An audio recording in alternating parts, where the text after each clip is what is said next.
My name is Richard Clary, and for this year's Putney Debates, I've been asked to address the model of federalism adopted by the United States of America. The Constitution of the United States, agreed to at the Constitutional Convention in 1787 and ratified in 1788, created its own form of federalism, unique at the time. The government created by the Constitution was simultaneously a national government and a federal government. National in the sense that it operated directly on the people of the United States, independent of the states, and federal in the sense of how the national government related to the states as states. As former Supreme Court Justice Kennedy described it, perhaps immodestly, quote, "The framers split the atom of sovereignty. It was the genius of their idea that our citizens would have two political capacities, one state and one federal, each protected from incursion by the other." The precise form of that federalism was the result of numerous compromises reached at the Constitutional Convention, which were informed in turn by political debates dating back to the 1760s, before the American Revolution. The concept of federalism in the United States Constitution is easy to describe at a superficial level. Two sets of governments, the national government, which we now call the federal government, and the governments of each of what are now the 50 states, ruling simultaneously over the same populations and the same territories. These two layers of government at a basic level have different but overlapping roles to fill in the lives of their citizens. And Americans today legally and emotionally identify as citizens of both the nation and their respective states. But because the Constitution was the result of compromise, the line of demarcation of power and authority between the two layers of government is blurry, and it has changed back and forth over time. Thus, several historians have referred to the federal-state relationship in the Constitution as, quote, fuzzy, close quote, and, quote, willfully ambiguous, close quote. Professor Ellis has described it as, quote, a political framework that deliberately blurred the sovereignty question, close quote, and he has argued the founders left the, quote, all-important sovereignty question inherently ambiguous, close quote. It could be argued that the ambiguity is embedded in our national name, the United States of America, at once a single nation and a union of individual states. What we ended up with is a balancing of national and state powers in the Constitution in two ways. First, in the fuzzy allocation of national and state functions, and second, also in the compromise role of the states as states inside the very structure of the national government. But before I describe the structure in detail, it is important to look at the history of what preceded the American Constitution. Before the American Revolution, the basic governing structure of what were then the 13 colonies was a royal governor, some form of colonial legislature or assembly, and a judiciary. Starting in the 1760s, the English Parliament began exercising more direct powers over the colonists' daily lives, including, but certainly not limited to, direct taxation, with the money to be gone to England to be spent on English needs, not colonial needs. In response, various colonial writers tried to develop a form of federalism that would have given power to the colonial legislatures while remaining subjects of the crown, but without acceding to what was viewed as overreaching by the English Parliament into purely internal colonial affairs. Some colonists urged a new model of direct executive power by the king, not king in parliament, just the king, coupled with colonial legislative powers based on the royal charters that had founded some but not all of the colonies.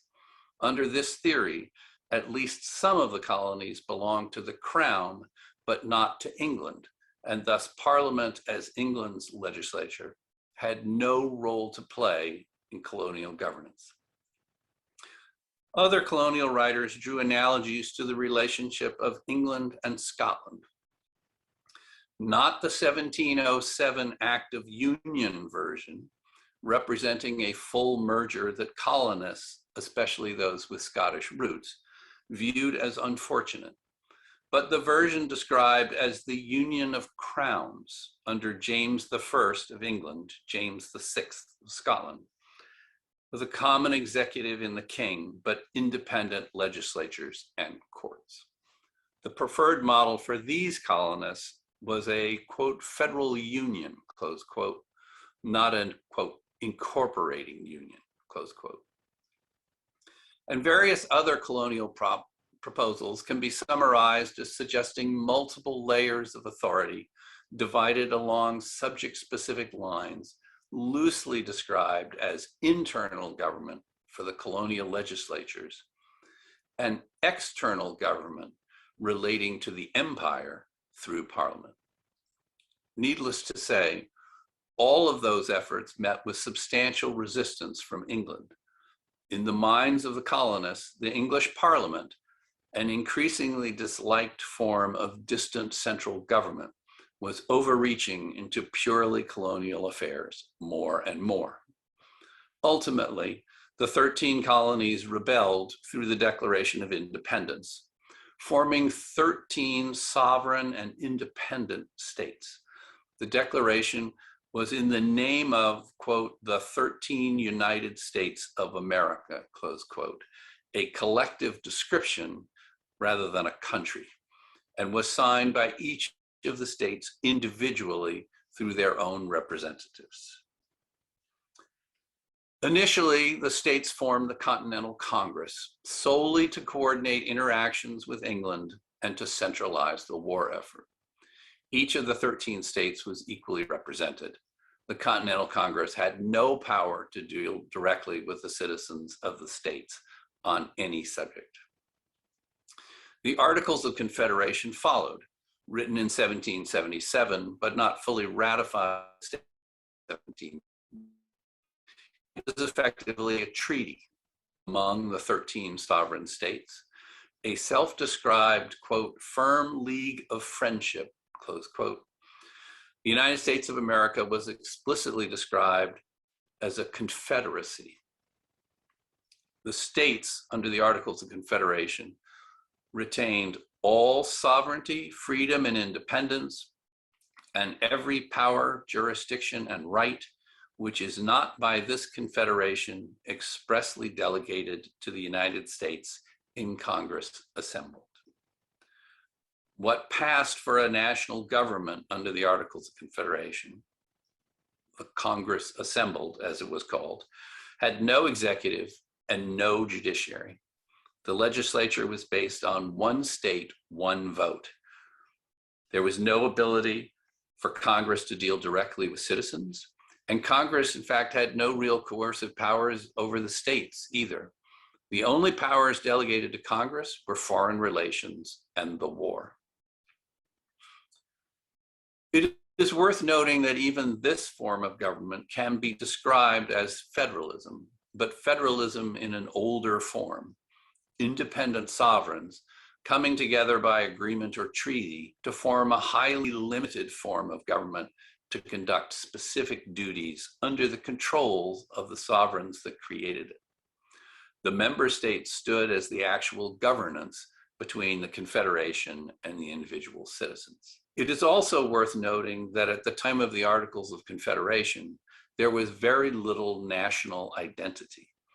The former colonists thought of themselves as citizens of their states, Virginians, for example, not Americans. The Articles of Confederation were not designed for nation building. Quite simply, that highly limited form of central government did not work. By the time of the Constitutional Convention of 1787, there was a fairly widespread belief that a stronger national government was needed. But how much stronger, and in what form? Some of the delegates thought they were there simply to amend the Articles of Confederation, not to replace them. The debates at the convention, to some extent, were a reprise of the debates with and about England before the Revolution. First, there was a fear that a strong national legislature would overreach into local affairs, as Parliament had. Second, there was a fear that a strong national executive would become a new monarchy, placing the interests of the executive over the rights of the states and of the citizens.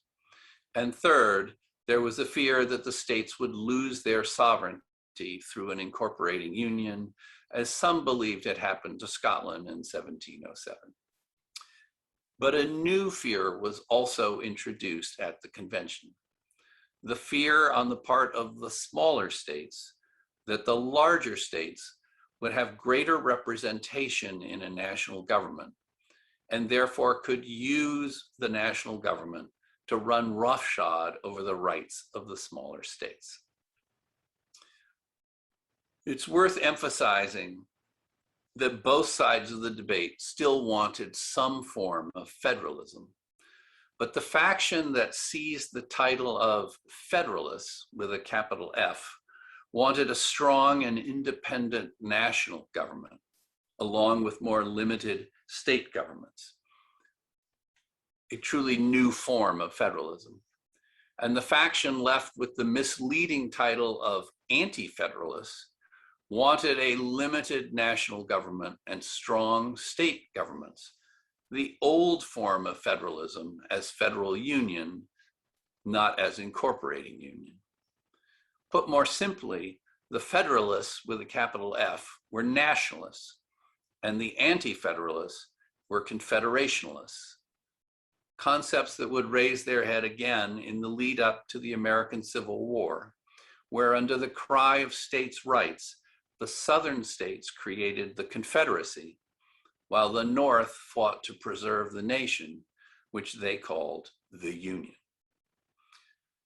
The Constitutional Convention ultimately agreed on certain compromises to bring together these two competing factions, with the Federalists getting much but not all of what they wanted. The result was a structure of federalism rooted in both the legal and the political systems of the United States. With that historical background, I will now turn to a description of the basic structure of governance under the US Constitution. The national government has three independent branches: the unitary executive, the bicameral legislature, the Senate, and the House of Representatives, which continued to use the old name Congress, and the judiciary, the US Supreme Court, plus the lower national courts to be created by Congress. Those three branches were made subject to an intricate system of intertwined checks and balances designed to reassure those afraid of an overreaching national government.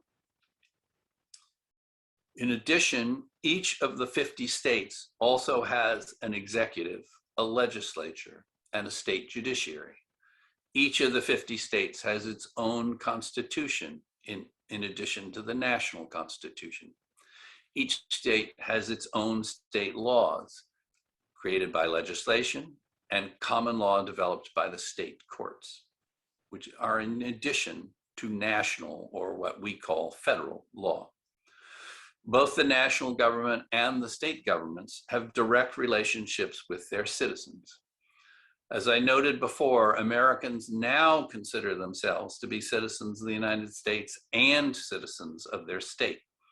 The Constitution thus succeeded in its goal of nation building while preserving the pre-existing concept of state sovereignty. As I have said, there was a great deal of concern over the proposed new national government, the balance of powers between the national and state governments, and even the balance of powers among the states themselves. As a result, the states as states were given numerous powers under the Constitution that related to the formation and operation of the new national government.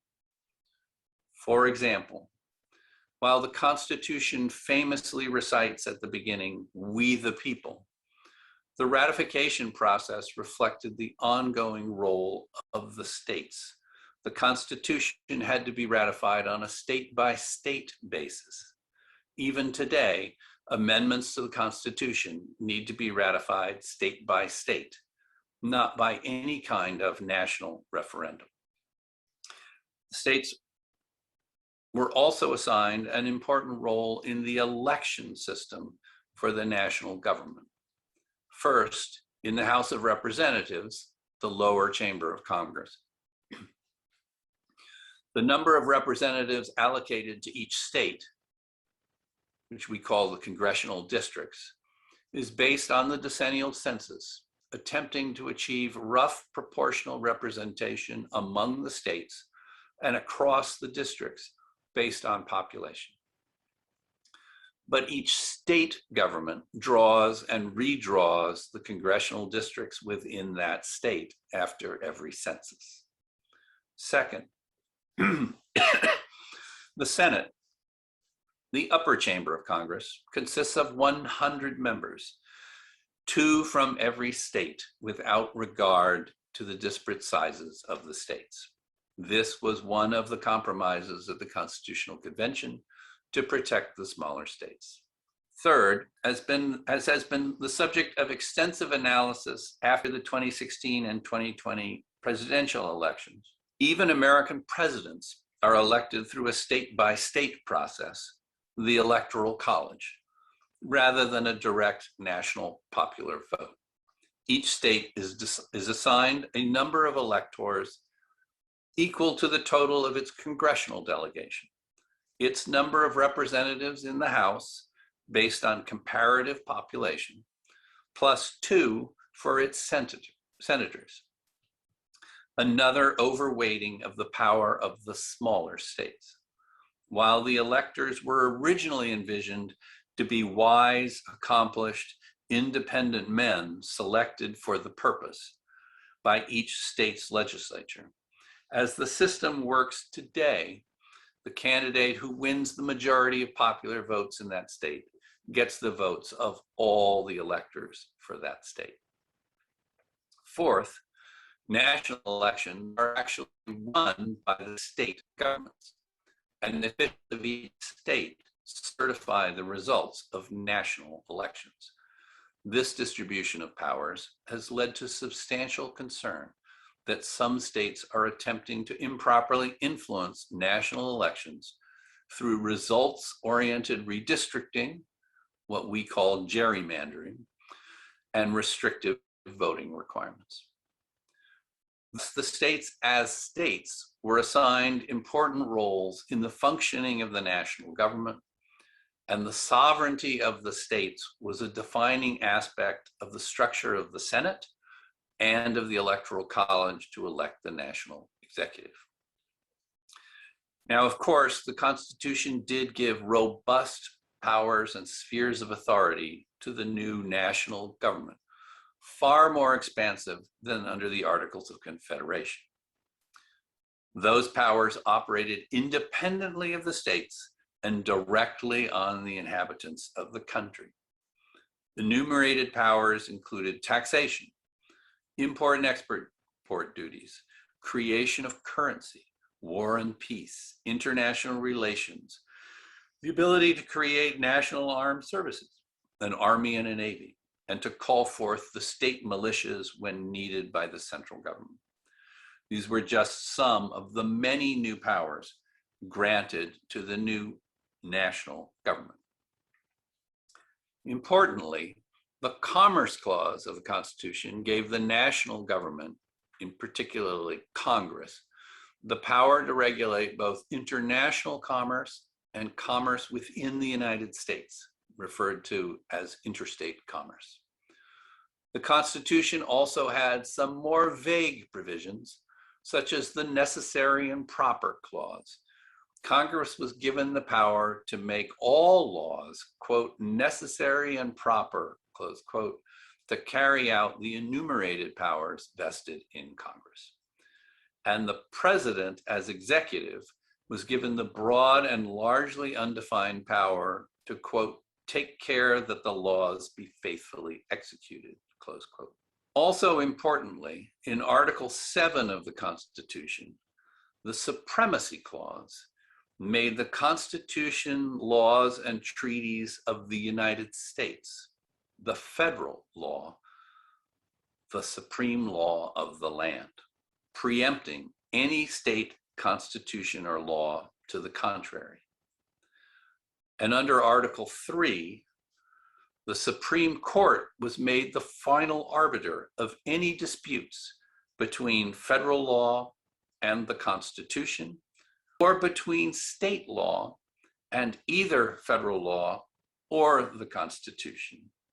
Again, federal law would be supreme and would prevail in case of conflict. The Supreme Court was also assigned original jurisdiction over all legal disputes between the states themselves as states. Because the new national government had grown exponentially in its powers through the Constitution was amended almost immediately by the addition of the Bill of Rights, which outlined important legal rights of citizens to be protected from overreach by the new national government. But importantly for today's considerations of federalism, the Bill of Rights also added the 10th Amendment, which reads, and I quote, "The powers not delegated to the United States by the Constitution, nor prohibited by it to the states, are reserved to the states respectively, or to the people." This was, in a sense, an inverted version of Article 2 of the Articles of Confederation. In that previous structure, the states as states kept all the powers except for the very limited powers expressly delegated to the central government. Now, under the Constitution, the national government was assigned expansive powers, and the states as states kept the remainder. Finally, there is one more important amendment relative to federalism, and that is the 14th Amendment, ratified after the American Civil War, which declared all persons born or naturalized in the United States to be citizens of the United States and citizens of the state in which they reside, the first explicit mention of dual citizenship. The 14th Amendment guaranteed all US citizens due process of law and equal protection of the laws, and prohibited the states from abridging the, quote, privileges and immunities, close quote, of US citizens. So that is an overview of the constitutional structure of federalism in the United States. It is fair to say that after the passage of the Constitution, and especially after passage of the 14th Amendment, there has been a continuous tug of war over what are the proper powers of the national government versus the state governments. This is not surprising. Certainly, the national government has grown in size and power over time. There has, after all, been the need to deal with the exigencies of war, including the American Civil War, World War I, World War II. There was the Great Depression of the 1920s and 1930s, which led to the so-called New Deal, a national social safety net created under the national government's Commerce Clause powers. There has been a vast expansion of the size of the federal government and of federal agencies to do the increased work of the national government. A lot of these developments were challenged in the courts, which demonstrated the crucial importance to the American form of federalism of the federal courts and the Supremacy Clause to ensure the national government's expanded role was protected and allowed to grow. In fact, a good argument can be made that it is the intertwined concepts of an independent federal judiciary robust judicial review of legislative and executive acts, and the Supremacy Clause that allowed the founders to be vague on the allocation of national and state powers. They established the federal judiciary, ultimately the Supreme Court, to be the final arbiter of when the national government or a state government had overstepped its bounds, vis-a-vis citizens, and importantly, vis-a-vis each other. As Professor Lacroix has explained, quote, the judiciary was the crucial fulcrum on which the federal-state balance pivoted, close quote. And she has persuasively argued that American federalism emanates from a national judicial power based on a body of substantive law of the land. It is fair to say that the combination of the independent federal judiciary, robust judicial review, and the Supremacy Clause constitute the keystone of the American model of federalism. Starting in the early 1800s, federal courts viewed the federal legislative power expansively. For example, the Necessary and Proper Clause was used to read the enumerated powers of the national government broadly to meet the needs of the people, even over the objections of the states. As then Chief Justice John Marshall eloquently explained in the famous case of McCulloch versus Maryland, quote, let the end be legitimate, let it be within the scope of the Constitution, and all means which are appropriate, which are plainly adapted to that end, which are not prohibited, but consistent with the letter and spirit of the Constitution, are constitutional, close quote. Chief Justice Marshall explained, it is a constitution we are expounding, one that in his view was meant to endure for ages to come and to enable effective national government to meet crises and challenges as they arise. This is not to say that the Supreme Court always ruled for the national government against the states, but at the start of the new country, the Supreme Court was dominated by federalists with a capital F, such as the first Chief Justice, John Jay, one of the authors of the Federalist Papers, followed by Chief Justice Marshall. And they construed the Constitution in a pro-federalist fashion in the Federalist Papers sense of federalists. The current Supreme Court may be less inclined to recognize expansive national government powers. And some current justices' use of what is called originalism as the tool for analyzing the meaning of the Constitution is a far cry from Chief Justice Marshall's expansive approach in McCulloch v. Maryland.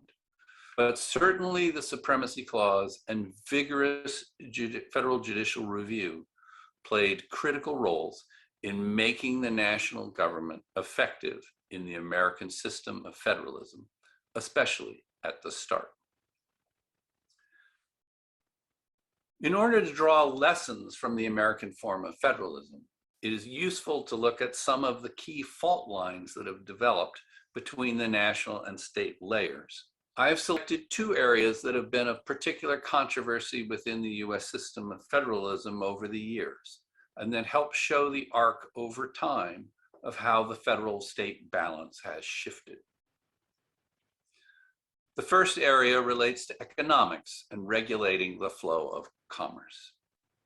Starting with the New Deal after the Great Depression, the national government was able to make effective use of the Commerce Clause to support expansive federal economic regulation. The test adopted by the federal judiciary was whether the federal law or regulation, quote, substantially affects commerce, close quote, especially interstate commerce. Even an activity that appeared to be purely local could still be federally regulated if it exerted substantial economic effect on interstate commerce, viewed cumulatively and in the aggregate rather than individually.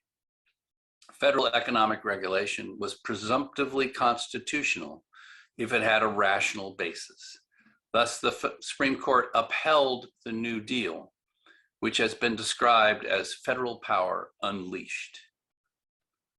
During the post-New Deal era until the 1990s, the Supreme Court also expanded the concept of complete preemption of state laws when the national government had passed legislation or regulations.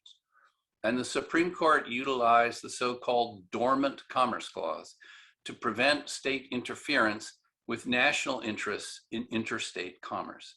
The Commerce Clause became both a grant of powers to the national government and also a restriction on state powers.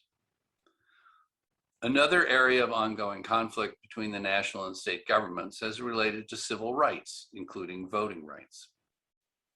Starting in the 1950s with the so-called Warren Court under Chief Justice Earl Warren, there was an expansive reading of the Equal Protection Clause, most famously demonstrated by the Supreme Court's decision in Brown against Board of Education, striking down state laws creating separate but equal school systems designed to prevent integrated education. Throughout the 1960s, the national government used its powers to force racial integration upon reluctant states, including through legislation and by litigation in the federal courts. The national government even sent troops to ensure schools were open to minority students over the objections of some state governors. During the same period, the national government protected voting rights, particularly for minority voters, from state interference through federal legislation passed under the auspices of the 15th Amendment and by the enforcement in federal courts. But starting in the 1990s and accelerating into this century, there has been a substantial pushback on the expansion of the federal government and federal law, both at the ballot box and at the Supreme Court.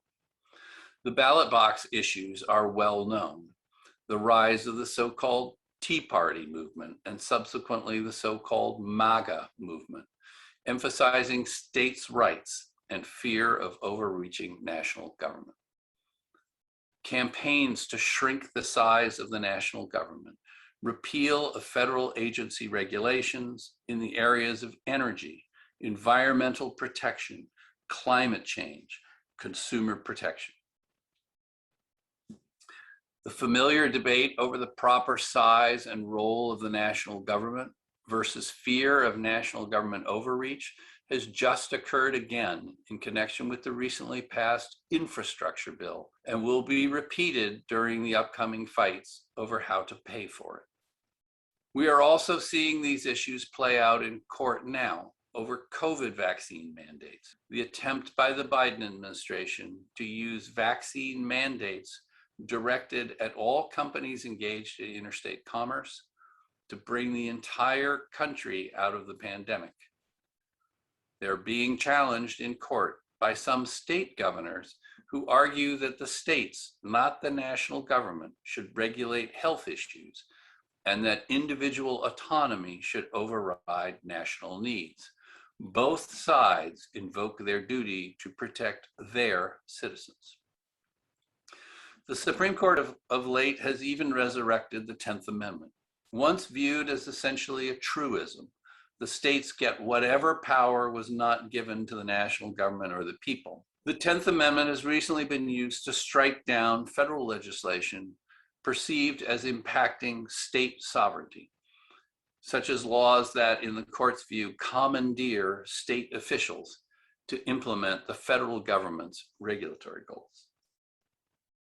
The Supreme Court has also been narrowing the national government's powers under the Commerce Clause, and the Supreme Court has been narrowing the national government's enforcement powers under the 14th and 15th Amendments. It is unclear where the new balance between the national and state layers will end up and how long that new balance will last. So what are the lessons to be learned from the American system of federalism? I'm going to suggest 5. First, the American system of federalism has relied heavily on the Supremacy Clause and robust judicial review of legislation, particularly state legislation, by the independent federal judiciary. The so-called Federalists at the Constitutional Convention were keenly aware of the need for an independent national judiciary and judicial review of both state and federal legislation, with the law of the land, federal law, being supreme. The so-called Anti-Federalists, in turn, recognized that an independent national judiciary exercising judicial review over state legislation was the most likely route by which state power would be diminished. Some of the Anti-Federalist predictions came true, at least until the recent and dramatic increase of federal judges and justices who are members of the confusingly titled Federalist Society and who have much more in common with the old Anti-Federalists.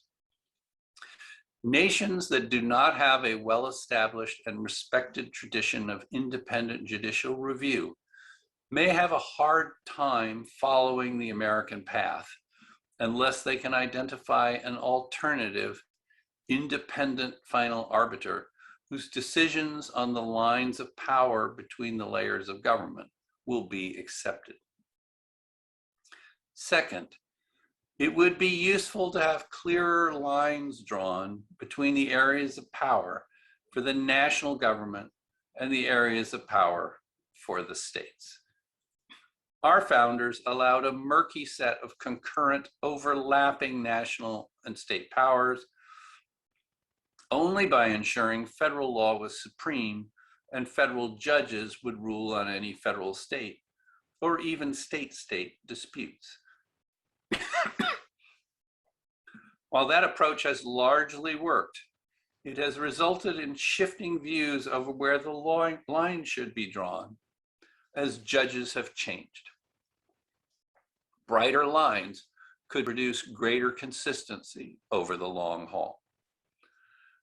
Third, the American system of federalism has become more challenged with the intense escalation of partisan politics.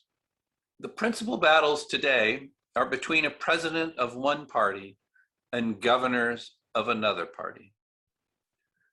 One should not underestimate the power of partisan politicians to stand in the way of effective governance in a federal system, where different parties control different layers of the multi-layer government.